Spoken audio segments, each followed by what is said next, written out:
Hello everybody, and welcome to the webinar. I'm Jack Canham, and I'm the current president of the British Society of Soil Science, and I'm really delighted to welcome you to our 10th Zoom into Soil webinar of the year. And before I welcome our presenters, I'd just like to do a quick introduction to the British Society of Soil Science. So we're an established international membership organisation and charity that's committed to the study of soil in its widest aspects. And we bring together those working in academia.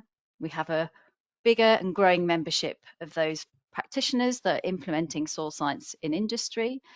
And we welcome everybody actually to become a member who has a keen interest in soil. So do join us as a member.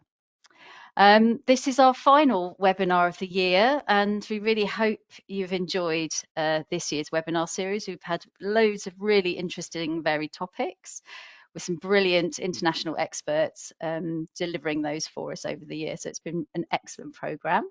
Thanks to everybody that's contributed so far. And we'll be continuing into next year, so do keep an eye out on our website for the next scheduled webinars in 2025. Just before we begin, just some basic housekeeping, because there's quite a lot of you here on the call today. So your microphones are all muted, and we'll be taking questions at the end of the presentation. So if you think of any questions as the presenter is presenting, please do type them in the question box, and I'll come to those at the end and ask the questions on your behalf to the presenters. Although there's a raise your hand button, we won't actually be using that during the webinar unless the speakers actually request you to do that. So if you have a query or a question, please type it in the chat or in the questions box. And just to let you know, we have CPD points for both of these organisations, for BASIS and NROSO. And if you're members of those organisations and registered with either of those bodies, please contact us after the webinar to collect your CPD points on the email address on the page there. And probably as you're aware, acutely aware, we're recording the webinar today so that we can make it available on our YouTube channel after.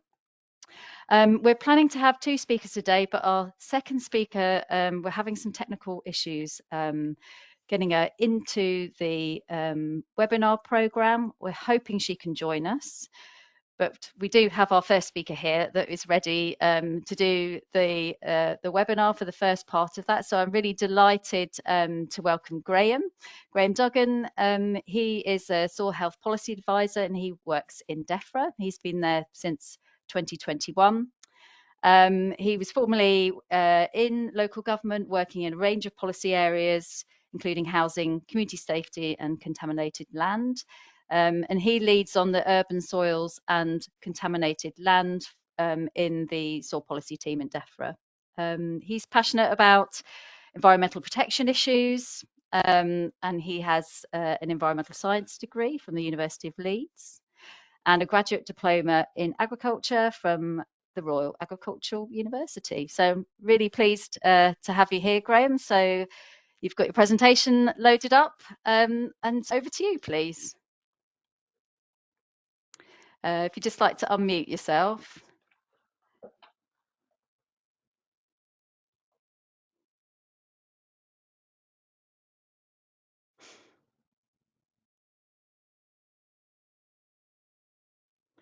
Your presentation's working fine, but I can't hear you.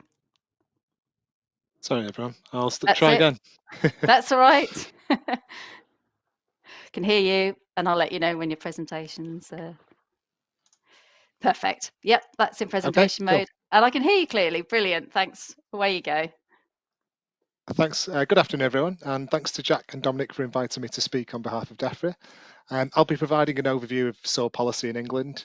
So this is going to include the various kind of policy levers that are available to us. So this includes papers and publications, such as the Environmental Improvement Plan, the various incentives, education and regulations that are available. So just to note that UK is a devolved issue, so this just applies to England, but we do have a Four Nations soil health group that's set up to discuss policy issues between officials across the nations. There's a similar contaminated land one, and also the evidence, our evidence colleagues, so our science teams feed into that as well. I just wanted to provide a caveat before the presentation starts. Obviously, we're in the early throes of a new government, so I can only present kind of what we know at the present time. The government obviously had a really wide agenda, and they're currently going through a realisation of the kind of fiscal situation they face. So the way that's kind of manifested itself at the moment, following last week's budget announcement, all the departments are going through business planning. So that involves taking the kind of headline figure, the envelope that we're provided with from Treasury, and deciding the detail on how that's going to be spent across the departments. Inevitably, that's going to lead to some things being prioritised and some things being deprioritised, we think. And that business planning work is likely to continue probably for most of this year and potentially into next year, because we're anticipating a multi-year spending review kind of after Christmas. But we can kind of provide some detail on what our new ministers' 5 key priorities are. So they are to clean up our rivers, lakes and seas, create a roadmap to move Britain to a zero waste economy, support farmers to boost our food security, ensure nature's recovery and protect communities from flooding. I think as we go through the presentation, I'm kind of preaching to the converted here, but soil is such a cross-cutting issue, and you can kind of instantly see that soil does feed into most of those priorities in quite an important way. So I'll move on to my first slide. So that kind of touches on how soil health is a holistic issue. Good soil health delivers for food production, the environment, and particularly also net zero, biodiversity, our water quality, and also resilience to flooding and drought. And as a result of this, we as a policy team are really cross-cutting. We link in with many different policy teams across Defra and in other government departments. We're constantly kind of feeding into commissions from different teams to support work on the national planning policy framework, or on environmental permitting regulations, or on the water plan for water, and all these different kind of policies which come across government. We play a role in ensuring kind of soil is captured in those.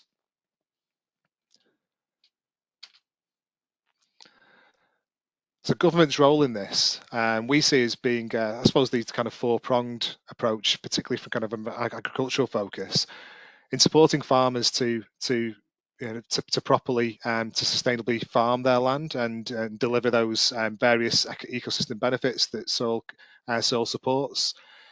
And the baselining and monitoring work over the long term, so we can understand the national condition of soil and the impacts of different practices over time on the soil, to encourage private investment to help fund farmers working sustainably managing the land, and also sustaining and protecting soil resources, either through the incentive schemes and through regulations to prevent actions that harm soil health. So our policy aim really is to achieve a balanced approach across a range of economic, social and environmental factors. Many of these factors may be in conflict, and the kind of skill in policy is to try and find a solution which provides like a symbiotic benefit across different factors supporting the economy, society and the environment.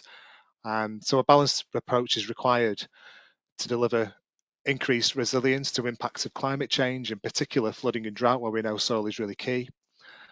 For soil to support long-term food production and the associated economic and social benefits from that, and to underpin a healthy and prosperous environment.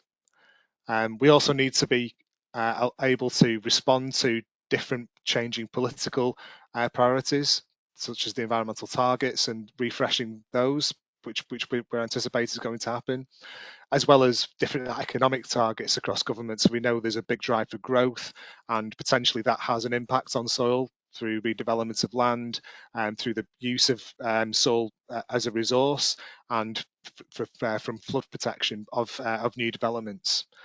So all of which will have to be delivered through improved understanding, safeguarding and restoring of our soils.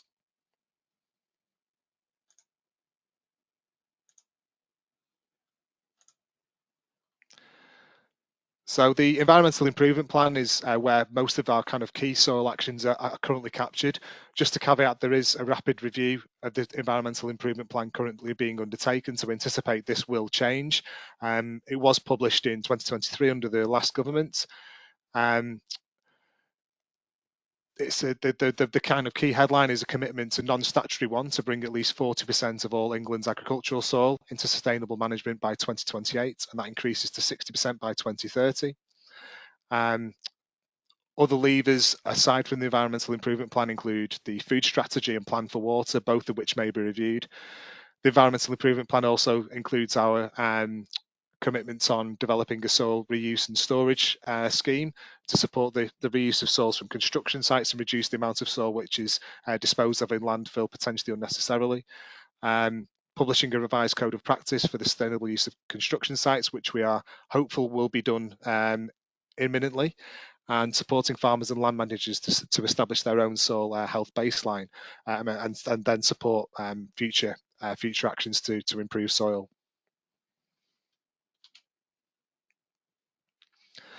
So the environmental land management scheme is really our kind of carrot to improve soil management. So in policy we have different levers. So regulation is seen as the stick, and the environmental land management and financial incentives are really the carrot approach. So this is being used to improve soils, prevent degradation, and develop a baseline for soil health through soil monitoring. So the SFI has been introduced to transition farming subsidies away from the old CAP model to deliver environmental goods and services. The soil benefits under SFI are focused on improving soil structure, preventing runoff, increasing soil organic matter, and improving biology. And the associated benefits from that are improving knowledge and understanding of soils for land managers. So a key part of the soil actions under SFI are to carry out assessments of soil through testing. That's inevitably going to build a knowledge amongst land managers of their soil and what actions impact the soil and what impact those actions have on the soil. The actions include that soil testing, introducing multi-species cover crops and herbal lays, and in future years min and no-till farming and also spring cover crops.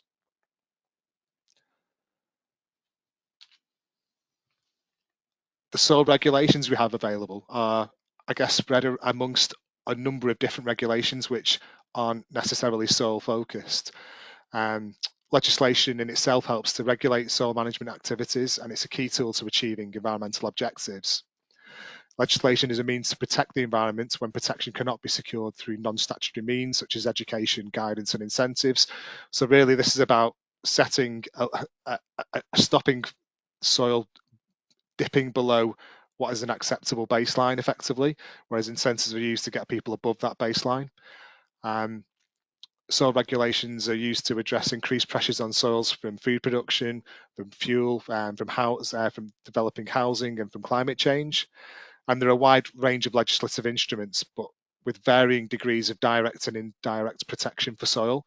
So the key ones are from the farming rules for water, the heather and grass burning regulations, crop residue regulations and the Environment Act. Soils are often seen through the lens of being other environmental assets such as water, which is I think an issue that we see constantly in policy, that soil is often not as valued as water and air. The Environment, Food and Rural Affairs Committee inquiry in 2023 advised that we need a new regulatory framework for soil. I think the key findings were that regulations are divided amongst several different pieces of legislation quite piecemeal and not directly targeted at soil protection. Other kind of key pieces of recent research to note the recent study from the Office for Environmental Protection review of sustainably managed soils. So this looked at regulations, and one of the key findings was that regulations may not always be helpful because they're extremely difficult to enforce and police, and that sustainable soil management actions are really dependent on local conditions. So it's very difficult to have a regulation which applies across the piece.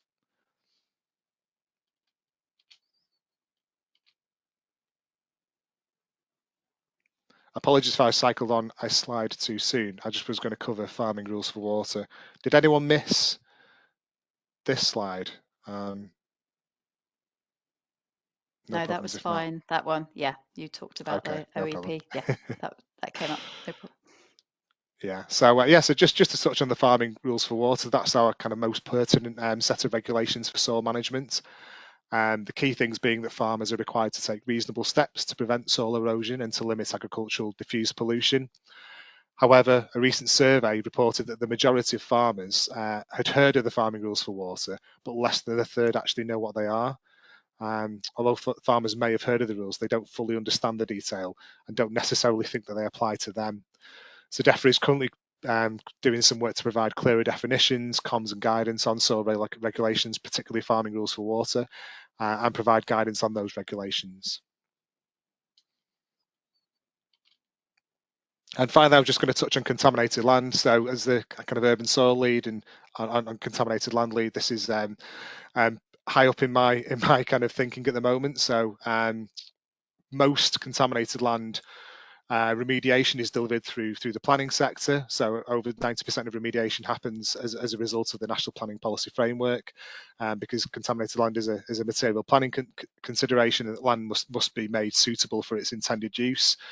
So that's how most contaminated land is delivered. So in some ways, that's the policy working as it should, because public money isn't being used to address a contaminated land issue, and it's being delivered through the private sector.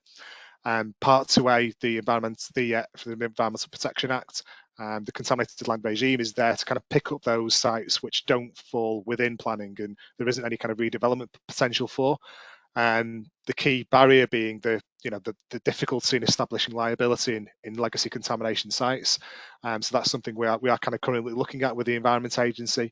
It's a really interesting area. I think there's been different models which have been developed in different countries which we're looking at. But particularly establishing liability is really challenging for legacy contamination, primarily because those polluters don't exist anymore, and applying liability to homeowners and that sort of thing isn't really appropriate. The regulations also don't allow for site investigations to be included in liability claims. And also these sites have been in operation in many cases for hundreds of years, with many different industrial practices being carried out. So apportioning liability to different polluters and to different processes is really laborious and difficult. So that's kind of a key issue that we've flagged within those regulations, which we're currently looking at.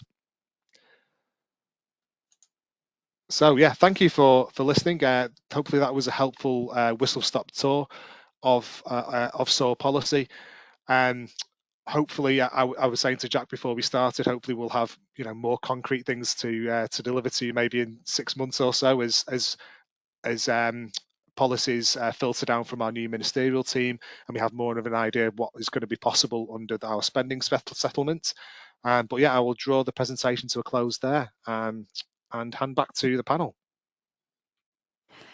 Excellent. Thanks very much, Graeme. You're very welcome to come back when you've got more to share with us next year. It's a brilliant overview. Thanks. It's really interesting to see. I guess some of the people might have seen some of those things come out at the soil health inquiry that was which was done by Defra. So some really interesting points there. Just to let everybody know, unfortunately, our second speaker is unable to join us, so we are just going to open up the Q&A just to Graeme now, so we have him for the next sort of 15 minutes or so. There are some questions coming in already, so I'll try and get through them. I've got a couple also, but if you've got a question for Graeme, type it in the questions and I will ask it on your behalf. So there's a couple already. It can put you in the hot seat a little bit. I guess there's some of them you may be able to answer and some you may not be. So you talked about the Environmental Improvement Plan, the EIP review. And do you think that the deliverables in the EIP will change with the new government after the review? I think it's difficult to say, Jack, really. We haven't yet seen a draft. We feed into commissions on it. Yep. So there was a recent commission, which is essentially us sending what, based on our evidence, what would be appropriate to include in an update. So yeah, it's going to be a wait and see really. I think they announced it would be done by the end of the year. That sounds ambitious, and we think it's unlikely to be done this year We all because know it's quite a about it, lot you of know, work to do. announcing deadlines that Yeah, sail past when things. Yeah, yeah, exactly. yeah. But um, unfortunately, it's difficult. I think it's difficult to say at this point. I think until we get some feedback on the initial commission as well, yeah, we haven't really seen what the steer has been kind of from the central policy team who are covering the update. yeah. And I've got kind of like a follow-up question, I guess, on the EIP, because at the moment, I mean, you illustrated really nicely actually that soil sits in all of these different policy areas, and that it's all and the EIP is a really sort of strong instrument at the moment, but it only specifically mentions agricultural soils Yeah, in terms of a target. So I was just wondering about whether you could comment on non-agricultural soils. So you touched a little bit on obviously urban soils in the last slide yeah, and contamination, but yeah. where are those kind of policy instruments for all those targets, I should say, for non-agricultural soils? Yeah, that's. I think we were disappointed there wasn't more contaminated land and urban soil in the last environmental improvement plan, to be candid. So that's Mm, something we'd like to correct. Um, yeah, so that's certainly something which we'd like to see. I think contaminated land in particular is an area where we'd like to see something firmer in terms of a government commitment towards. Um, and possibly the extension of soil monitoring to urban soils as well. Whether that turns into a target or not, but certainly we'd like to have some kind of commitment around that. yeah, Um, does seem to be an yeah, obvious gap, I guess. Yeah, absolutely. yeah. Um, Another question from the audience. So um, I believe that Scotland has already introduced some regulations to protect Scottish soils. So, is there any plans to sort of follow the same example? So, you talked a little bit about it being difficult to kind of come up with a broad brush regulation for soils. But I've just wondered whether, you talked about your four nation approach, whether, Yeah, that's something that, yeah. Um, that's something which we're considering in the kind of policy development cycle. We can't sort of commit to delivering that. There is a process to go through, and but yeah, that's sort of it's a tool which is being considered alongside incentives. yeah, yeah, okay. Um, Another question, it was around the planning regs, and so I'll just read out the question. So where agricultural land is subject to development through planning, and it's not contaminated, so the only assessment required by the local authority is the agricultural land classification. But obviously this guidance is based on a procedure that was developed in the sort of late 1980s. So is there any appetite to update or revise the assessment or guidelines? There is. I'm not sure if it's been announced yet, but that has been a piece of work kind of long in the making within our team. So that is, I think, an announcement is due on the agricultural land classification system. So I'll put my teeth in. But yeah, that's Okay.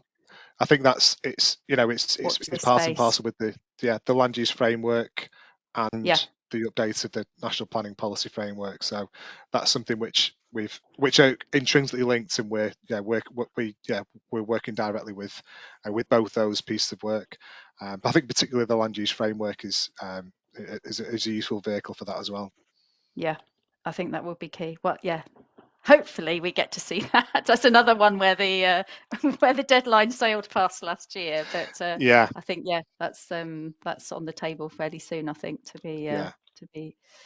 yeah. But that's good. I I mean, think again, it's quite heartening that actually you're starting to see all of these things actually joining up now, and those sort of framework pieces are really quite important to do that. To not talk, not just within Defra, but cross government actually to start to think yeah. about integrating soils. Yeah, or Yeah, absolutely. And I think yeah, that it's going to be, part of DEFRA's role is to kind of advocate for the environment, isn't it? And there's going to be pressure from other yeah, government departments exactly.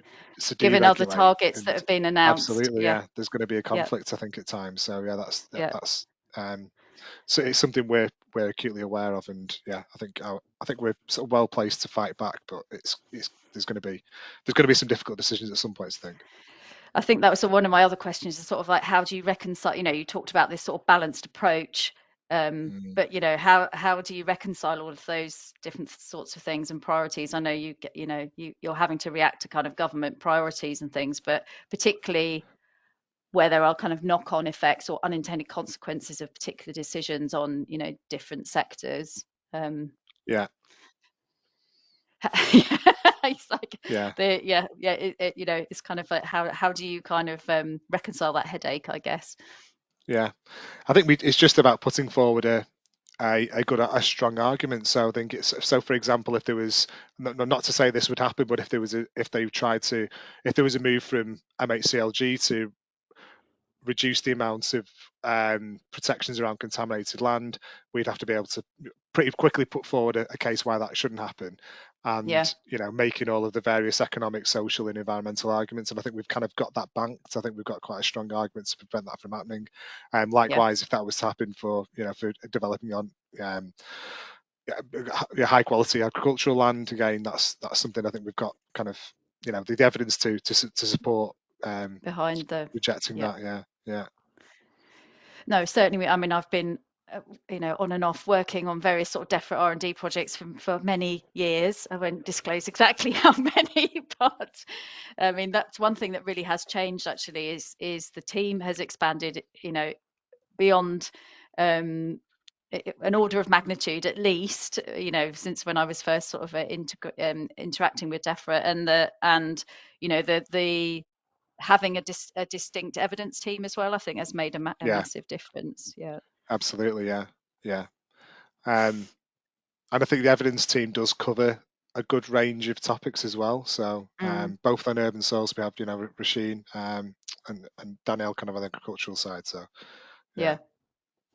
Okay, there's more questions coming in, so I'll stop asking mine now. Everyone's like, I've got a question in there, get round to it. Right, here we go. There's a few more to go through. Regarding land use conversion, particularly soil sealing, it's just a question about whether you liaise with counterparts in other countries such as Switzerland and Austria, who have quite high standard around land take.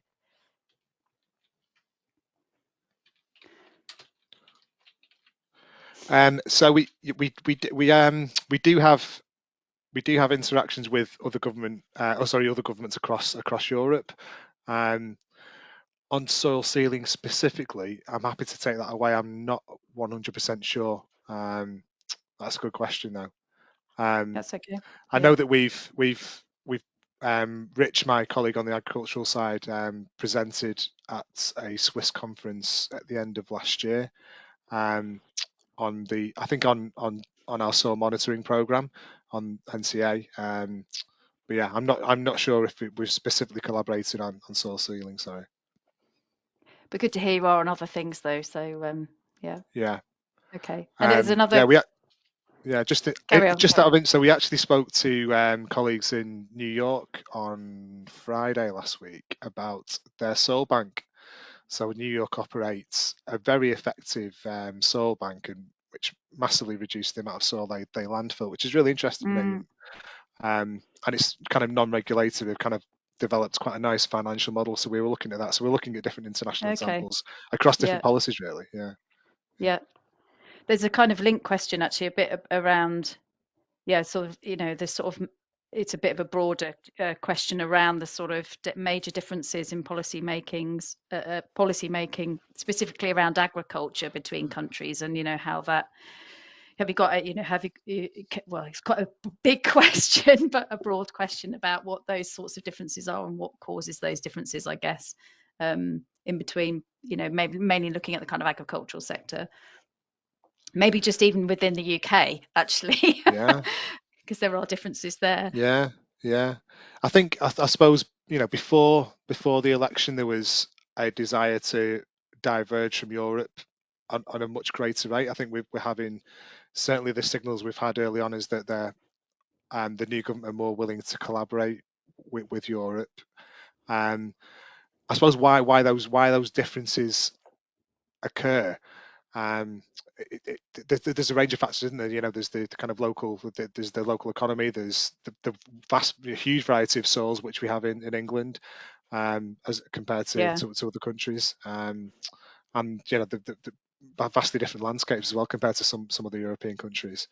So I mean, we're currently adopting the EU definition of sustainable soil management for our target. I think that's being considered through the EIP review. Okay. So we'll have a definition which we published in the updated EIP, which I think has always been a bit of a, how Bone would of you say you're contention. sustainably Yeah. managing 40% of soils if they're not sustainable management? So that's something which is going to be corrected, I think, in the EIP. And yeah, I think there's a desire to align that with Europe, and the Okay, European that's good news. definition. Yeah, makes sense. Yeah, good. Um, there are quite a lot of questions coming in. Now you're in the hot seat. um, so quite a direct one around are the plans for the government to prioritise improvements to the current sewage sludge use in agricultural regulations. I realise it's not probably your policy area. No. Um, Um, I'm not sure, I think is the answer. that's fine. Yeah. And there's a question around PFAS, so these forever chemicals. Yeah. Issues, so they're becoming sort of more and more prominent. Certainly, in there's quite a lot of academic literature around these sort of experimental sort of investigations, but the question is really around they can be found in greenfield soil, so not just urban and brownfield land. So is the question is around what might happen around the guidance or required remediation on sort of agricultural greenfield soils for sort of PFAS chemicals if they've been Yeah. So detected. I suppose PFAS is in a bit of an awkward position. It's a challenging position in that it's moving from what has been a research and development and understanding phase into a Yeah, regulatory phase. So yeah, there is a little bit of a gap really between our understanding of PFAS in terms of the screening levels of what would be considered unacceptable, the remediation technologies, and the investigation and yes, the site investigation. So there's been a long running, well, the last kind of 4 years, Defra Chemicals and the EA have been running a PFAS program hmm to identify PFAS and to develop those screening levels. So it is just kind of moving into that regulatory phase.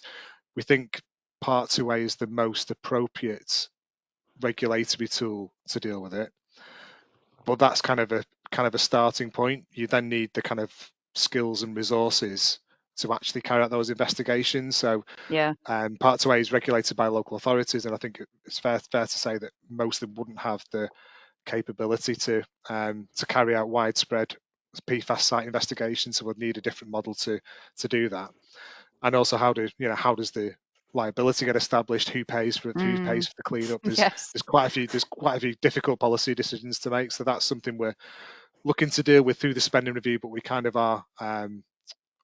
We are awaiting outcomes on that as to how much money will be available, basically, because I think it is a money issue. yeah, To deliver the yeah, kind of resourcing to carry out those investigations, and then also establish liability and have any remedial work paid for. So it is a challenging one. I don't, it's not one that the UK are kind of alone in dealing with, is it? It's kind of across the world really. But yeah, I think it is in a naturally difficult state at the moment because of it's in there is, between. It is, still, yeah, yeah, there are some big gaps in terms of our understanding of it, and then there's maybe regulations which are there which may not be quite um, they've not been designed to tackle PFAS basically. Um, and I hope I that's mean, I guess helpful, but it is a difficult. Yeah, it's tricky. I know it's one of those things where it's in that transition period at the moment, isn't it, yeah, between those two absolutely, different. yeah, yeah, But again, I guess it's another question about whether uh, we always like to. There's no point reinventing the wheel, but whether there are any other countries or yeah, other sort of that we can that potentially you're reaching out to or you're learning from, or who are another step ahead in that yeah, sort of regulatory cycle, yeah. perhaps. Yeah. We don't think Europe are massively ahead of us. They may, yeah, and I think in America it's descended more into suing and counter-suing, and not necessarily a lot of Right. Okay. remediation going on.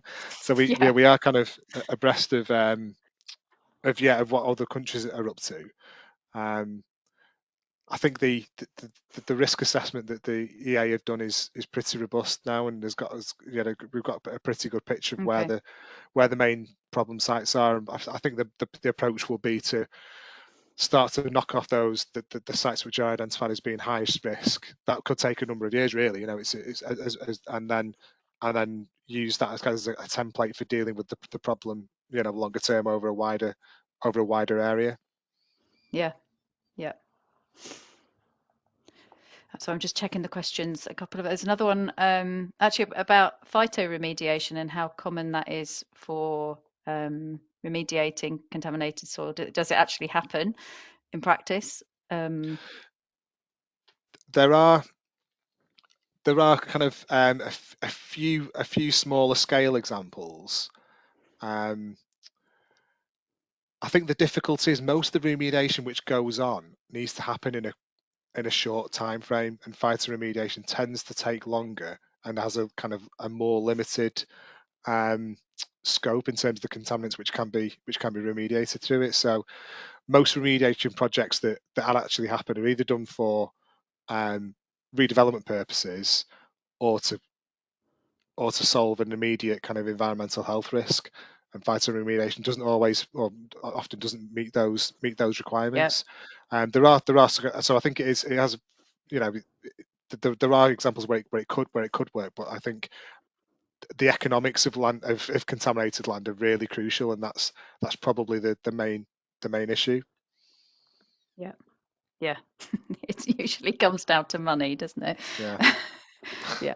Uh, it's yeah, that is a tricky one with the other regulations for meeting those requirements. So um, uh, one more question actually around agricultural land classification, specifically around using BMV in planning policy. There's quite a long discussion. So someone's has actually asked with one of the new agriculture ministers about the ALC protection of BMV land, given the ambitious housing targets that have been announced by the government. So the response back from the Undersecretary of State for Housing and Local Government said that the current rules were robust. But the question, I guess, to you is: will Defra push for a return to mandatory best and most versatile land BMV protection? I guess the point is that it's not, it's it's not always protected, I guess, from yeah, development under the planning policy. yeah. I think the answer is it's going to be a complicated negotiation with MHCLG, and it's difficult to say one way or the other at this point. Yeah, unfortunately. Yeah, I guess the land use framework will be another thing that will, Yeah, yeah, be yeah, a vehicle to kind of look at those sorts of trade-offs and things. So, yeah. yeah. Um, I think that's most of the questions from the audience that related to your presentation. I've got one very final one about actually it's around the information that's been collected under the SFI from the farmers in particular, so that there's a soil management plan and various things that you're asking farmers to do, like look at soil structure and measure carbon and things like this. So is there any plans to actually collate that data from the farming community in any way? So I don't think that's part of the requirements under the SFI to actually, report on that data. It's just to say that you're doing Um, it. as I understand it, there aren't at the moment. There's some significant data protection hurdles to get over to allow that to happen. Yeah, I think we would yeah, like it, but I think there is reluctance amongst some farmers to allow that to happen. So at the moment there aren't plans, as I'm aware, but happy to correct that if I hear otherwise. I guess I guess it depends on how that data is then going to be used, isn't it? Yeah, Really. So yeah, yeah, yeah. Okay. Well, that's it. We had yeah, loads of questions from the audience. yeah, That's been absolutely brilliant. Thank you for answering all of those. You had a bit of an yeah, intense Q&A there, Graeme. So, yeah. but it's Just been, to add, Jack. Sorry, I just yes, checked yeah, our core brief. So we do have we do have plans to ask farmers and land managers who sign up to the SFI action SAM 1 to provide that information to Defra essentially, so we can include okay, that in the national database. So there is a plan to. I think they have to essentially provide consent, in order for us to use that data. But okay, that's the yeah, plan for the kind of next round, I think. So yeah, there you go. right, okay. That's thanks, useful.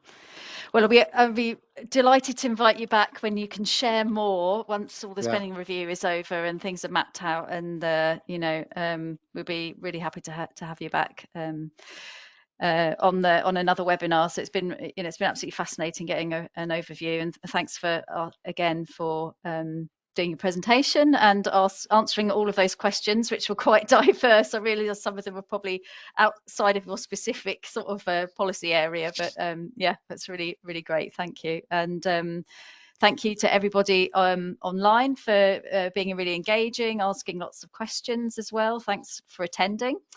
As you leave, there'll be a quick feedback survey, so please do fill that in.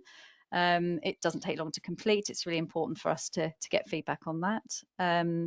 Like I mentioned at the beginning, there'll be a recording of the webinar, and that will be up on our YouTube channel over the next couple of days. So if you want to watch it back, feel free to do that, or any of the other ones that we have shown over the last year or so. And our next webinar, just to give you a date to put in your diaries for 2025 before it gets filled up, so that our next Zoom into Soil is on the 15th of January, and it's at lunchtime, UK time, between 12 and 1. And this will actually be a presidential extravaganza. So we'll have our new president, Paul Hallett, and our incoming president elect, Lizzie Segu, will be leading on that. So do keep an eye out on our website for more details. And then just to finally remind you, there's still some more events that we're running towards the end of this year. So 2024 calendar's not over for BS Cubed yet. We've got our upcoming annual conference, and that's on the 4th to the 6th of December, and it's in Cardiff. Please feel free to join us. We've got a really, really exciting program, which also includes a policy session as well. So we have representatives from the 4 nations, from the policy teams, talking about the latest updates.